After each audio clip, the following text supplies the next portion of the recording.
கந்தனை நினைச்சுக்கிட்டு சந்தனத்தை புசிக்கிட்டு பக்தியோடு அன்னதான சேவை செஞ்சிடு.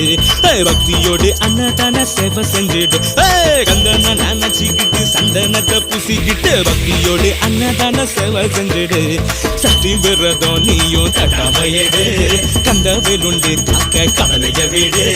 ஆசை வச்சு பூசை வச்சு ஆரோதர கோஷம் போடு. கந்தனை நினைச்சுக்கிட்டு சந்தனத்தை புசிக்கிட்டு பக்தியோடு அன்னதான சேவை செஞ்சிடு. கந்தனை நினைச்சுக்கிட்டு சந்தனத்தை புசிக்கிட்டு பக்தியோடு அன்னதான சேவை செஞ்சிடு.